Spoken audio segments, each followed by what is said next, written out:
What's up, Eagles Nation? What's going on, NFL world? How you doing, division rivals? This is Steven Hyder with Gate City Sports Channel, the sports channel where the cerebral NFL fan comes for about 10 minutes of daily content. All right, guys, what's going on? How's everybody doing today?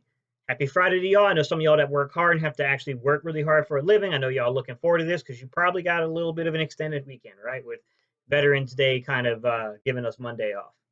All right, y'all. So, today, I want to revisit this idea of the wide receivers, but I'm not going to talk about who the Eagles might be adding and that. Look, at this point, guys, if they add someone, that's excellent. That's great. I'm not expecting it, and I'm just going to have to go through with the content, just kind of projecting what we have. So, what I want to talk about today is what I think has already happened is two moves. We just don't see the second move yet. And it's not that someone's going to be added to the roster, it's somebody on the roster is going to be giving more of an opportunity. So that's going to be the theme of today. I want to break down what I think is going to happen when we hit that field against New England next Sunday. All right, y'all, let's jump into the topic. Pump fake. Wentz lets it fly down the field. That play was one of the most heartbreaking plays of the 2019 season so far. Coming back from Malcolm Jenkins blocking a punt, getting the ball down to the 20 to only have it pulled back because of a block in the back, I believe, to look like a key fourth down conversion that would have put us once again back around the 20-yard line. But once again, we get called back for a penalty because they said that Darren Sproles pushed off, to Carson Wentz doing his best to extend the play, getting it downfield, looking like J.J. Arcega-Whiteside had a shot at that pass, and then he misses it. Look, I'm not going to tell you that was a 50-50 contested ball. I think the probability was actually a little less than that, but there was a shot. And that's really the last time I remember J.J. Arcega-Whiteside taking any kind of a meaningful snap. And that's what I want to get into today, guys. I want to talk about J.J. Arcega-Whiteside is probably the guy that we're going to see rise up in snap count. Listen, we've been playing Andre Dillard. We've been playing Miles Sanders. There's only one more guy that was projected to have meaningful snaps that hasn't really been getting his opportunities. That's J.J. Arcega-Whiteside. And I think that changes starting with New England. Not this Sunday, but the following Sunday. If we go back to the snap counts, and we take a look at the snap counts, we've played 9 games. At Washington, J.J. had 5 snaps. At Atlanta, because of the injuries, he had 75. At Detroit, due to the injuries, he had 55 snaps. At Green Bay, he had 6. At the Jets, he had 2. At Minnesota, he had 5 snaps. At Dallas, he had 12. At Buffalo, he had 4. And at Chicago, he finally got 15 snaps again. So, the thing is, this kid's not really playing special teams. He's really only got snaps on special teams in 4 of those 9 games. So if you're not really a major contributor to the special teams play, you're not really getting snaps in games, then how are you contributing? Because to me, I don't think Doug Peterson can continuously justify not giving this young man snaps, but at the same time, dressing him from every game. If the kid's not going to play special teams, if the kid is not going to get snaps in football games, why is this man in a uniform? You're taking up a roster space, one of those active 46 for someone who might actually have an impact on the game. And to me, remembering how high this staff was back in the summer on J.J. Arcega-Whiteside, it seems unrational that we wouldn't start giving this kid more reps now. Look, Matt Collins was ahead of him because Matt Collins was better at a certain point. He was more prepared to play in the games. Look, since Green Bay, Matt Collins hasn't done crap either. Let's look at Matt Collins' snap count. And then look at his production, guys. It's not good. Matt Collins. So we'll just start with Green Bay because it was kind of the same thing up until you get to that Green Bay game, right? So Green Bay, he got 40 reps. He got 40 snaps. At the Jets, he got 31. Minnesota, 39. Dallas, 30. Buffalo, 43. Chicago, 42. This kid has gotten a lot of snaps with no productivity at all. I was a big defender of him, but look, if you look at it, from weeks 4 to 9, he's had 6 targets and 1 catch. Weeks 4, 5, 6, 7, 8, and 9. 6 games, 6 targets, 1 catch. I mean, come on. Come on. Does anything else need to be said outside of that?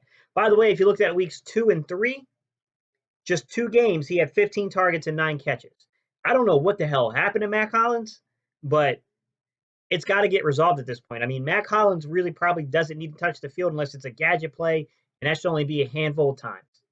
We really don't need him inside of snaps now with Jordan Matthews coming back and with J.J. Arcega-Whiteside deserving a shot and an opportunity to prove he can play in this league.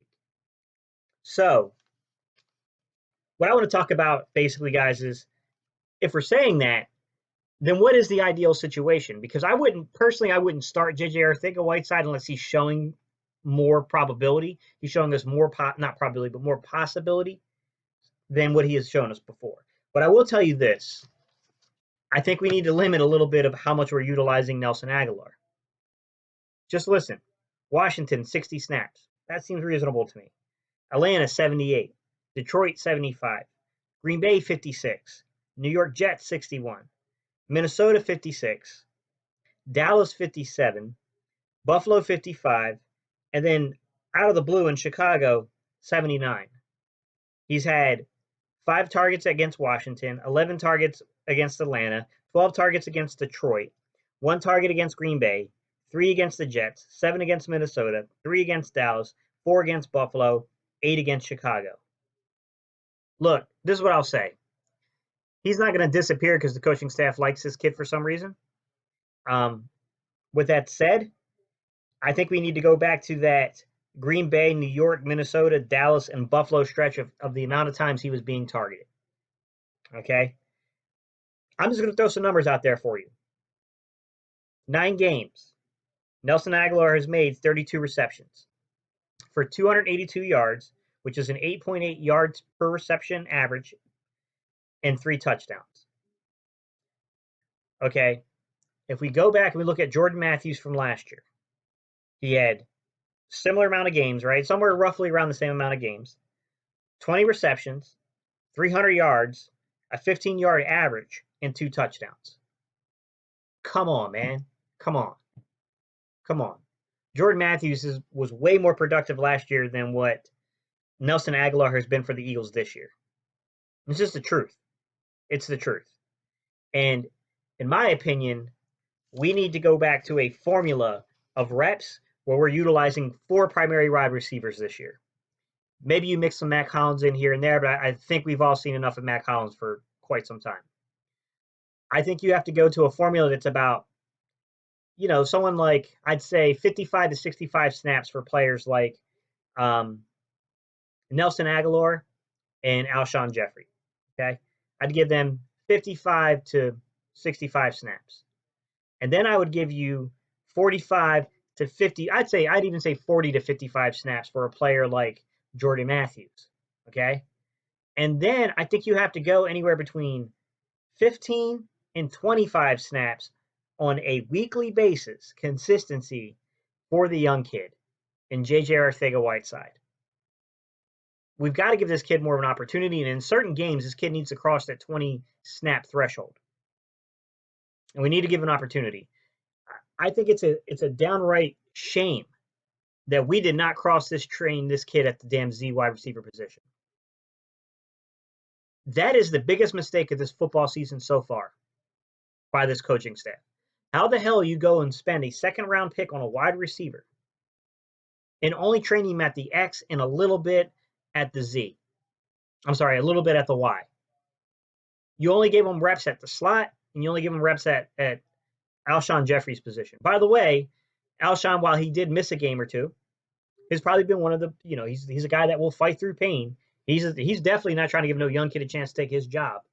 That's not how Alshon rolls. And Nelson, which say what we want to about Nelson, he's there week after week. Look, why is it taking this long to get this kid reps at all 3 damn positions? I mean, to me, it was the largest mistake. And that's what I'm saying, guys, is that in essence, we have gotten 2 receivers. Because if we start giving this kid reps and give him a chance to build chemistry with the quarterback, I think that's a big part of it too.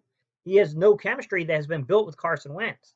But if you give him time to work in at all 3 positions, get chemistry built with Carson Wentz, the kid might start producing. I would at least expect him to produce more than what Matt Collins did. So now you might actually have a receiving core that has some youth to it. Look, we don't have any burners. Nelson Agholor is by far probably our most elusive and fastest wide receiver. Can't track the deep ball, and that's a problem. But I will say this.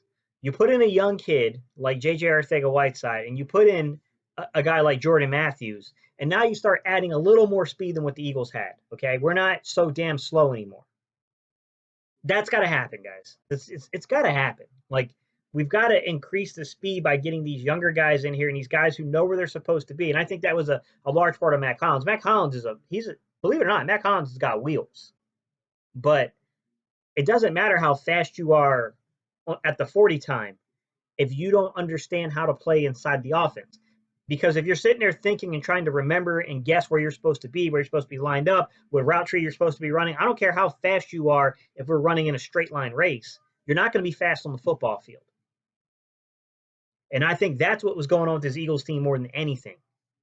Matt Collins has got the speed to be fast. That wasn't the problem. He had no clue what the hell he was doing at times. That's disappointing.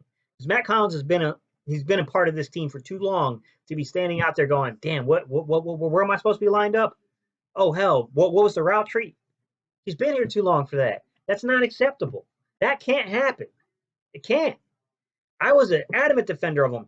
I wanted him on this football team as a fifth wide receiver because I think he does add an element at special teams. He can come in and get you, a streaking reception down the seam. He does have that kind of speed. But damn, when we needed to rely on him as being kind of the guy, boy, we learned something about Matt Collins, which is he ain't that dude. He ain't that dude at all. That's what I'm saying, guys, is that Jordan Matthews and J.J. Arcega-Whiteside are going to add something, okay? Now we can do things like have J-Matt on the outside, Nelson at slot, and Alshon at the X, okay? We can also add some versatility to where you got, the young kid, J.J. Arcega-Whiteside, coming in and giving Alshon a breather or two, giving Matt Collins a breather or two. I'm sorry, not Matt Collins, my bad, guys. Giving Jordan Matthews a breather or two, and giving Nelson Agholor a breather or two. Prior to this, who did we really have to come in and play the slot? Nobody. Nobody outside of Agholor, really.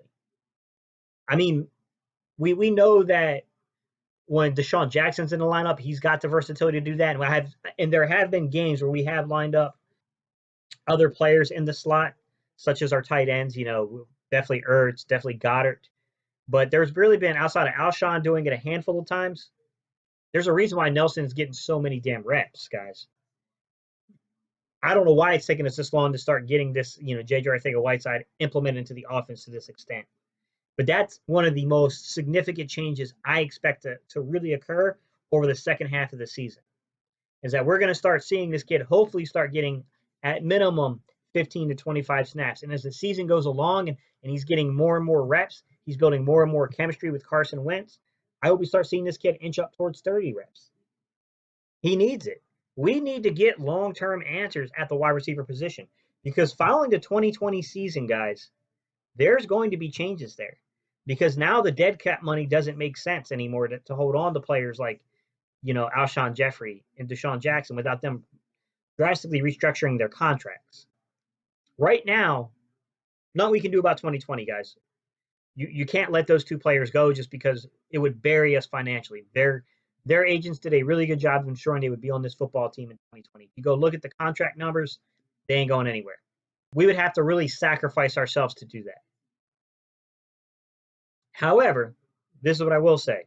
Come 2021, we need answers. We need to start seeing J.J. Arcega-Whiteside more.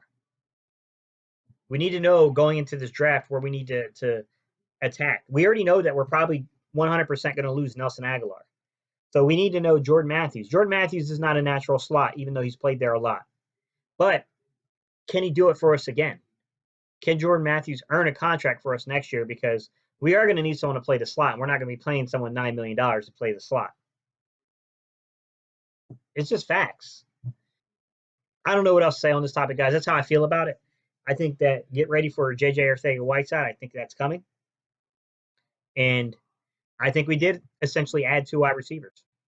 because now we're going to have to give this kid more reps, and I think it's going to be in the realm of 60 snaps for 55 to 65 snaps for Alshon Jeffrey, 55 to 65 snaps for uh, Nelson Agholor, and about 40 to maybe 55 snaps for Jordan Matthews.